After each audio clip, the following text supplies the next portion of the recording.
Hello, good evening everyone. आज हम लोग स्टार्ट करेंगे बोर एटॉमिक मॉडल। सो इसके पोस्टुलेट से स्टार्ट करते हैं कि कुछ जो पॉइंट्स उन्होंने दिए थे बोर ने वो क्या थे about the atom and all that. Okay. So पहला पोस्टुलेट जो उन्होंने दिया था वो था कि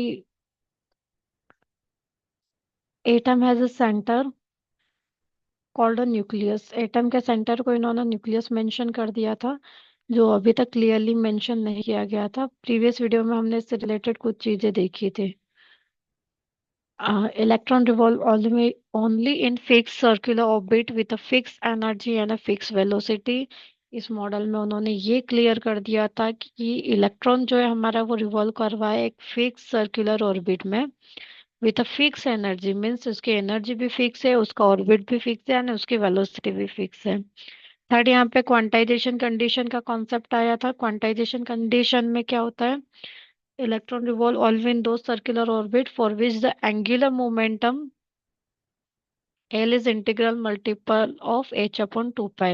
उनका ऐसा कहना था कि जो इलेक्ट्रॉन रिवॉल्व करता है सर्कुलर ऑर्बिट के अंदर वो एक which the angular momentum L, मतलब जो एंगुलर मोमेंटम है वो इंटीग्रल मल्टीपल रहेगा h/2 पाई के। मतलब जितने भी हमारे शेल वगैरह है उनका मोमेंटम अगर हमें कैलकुलेट करना है तो वो h/2 पाई। सेकेंड शेल के लिए 2h/2 पाई, थर्ड शेल के लिए 3h/2 पाई रहेगा। मीन्स जो ये एल की वैल्यू है वो फिक्स रहेगी, बस एन जो है यहाँ पे चेंज होता रहेगा। मीन्स इसका बेसिक फॉर्मूला है Ln(h/2 पाई)। ये याद रखना है, ये आगे भी काम आएगा हम लोगों को। नेक्स्ट जो देख कहा था उन्होंने कि एन जो है एक इंटीजर है और रिप्रेजेंट करता है शेल के नंबर को। जैसे कि सबसे पहला वाला शेल जो है हमारा ये वाला शेल, इसको उन्होंने मेंशन किया था कि ये के शेल है, ये एल शेल है। और फर्दर जो आएंगे उनको उस हिसाब से नेमिंग दी गई थी एंड नंबरिंग दी गई थी। तो यहाँ एन की वैल्यू उस हिसाब से फर्स्ट के की वैल्यू होती है 1, देन एल की वैल्यू होती है 2 एंड सो ऑन। पर इसको डिटेल में हम लोग बाद में देखेंगे, फिलहाल एटॉमिक मॉडल के साथ आगे बढ़ते हैं। Then about the angular momentum उन्होंने बताया था एल। अगर इलेक्ट्रॉन रोटेट कर रहा है एक ऑर्बिट में तो इसका वेलोसिटी भी फिक्स है, मास भी फिक्स, वो हम देख चुके हैं। तो रेडियस, वेलोसिटी एंड मास, ये तीन फैक्टर है जो उन्होंने मेंशन किए थे। So angular momentum L M V तीनों पे डिपेंड करेगा।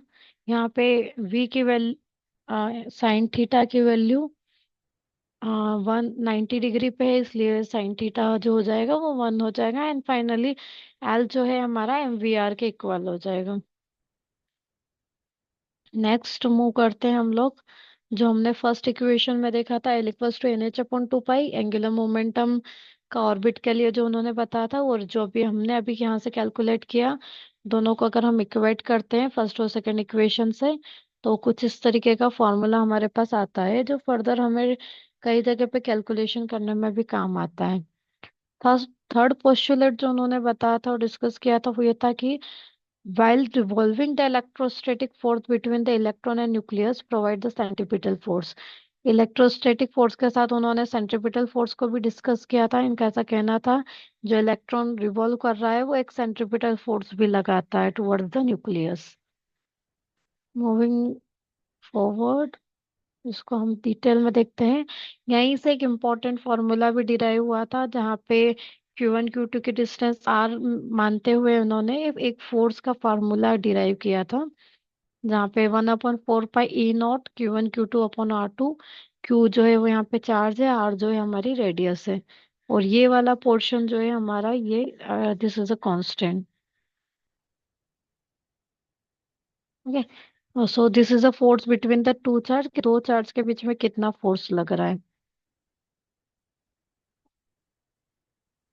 फर्दर अगर हम यहाँ देखते हैं तो एक इलेक्ट्रॉन का न्यूक्लियस की तरफ जो चार्ज है, रेडियस है, वेलोसिटी, उन सबको कैलकुलेट करके उन्होंने एक सेंट्रिपिटल फोर्स का फॉर्मूला डिराइव किया था जो है mass mv² upon r, that is force applied from electron to nucleus is centripetal force.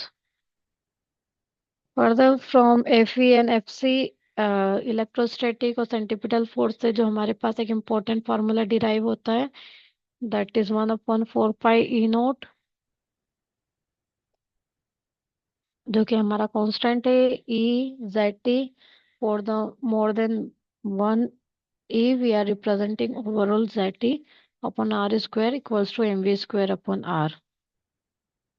Okay, let's move on the next. While revolving in a particular orbit, neither give energy nor lose energy.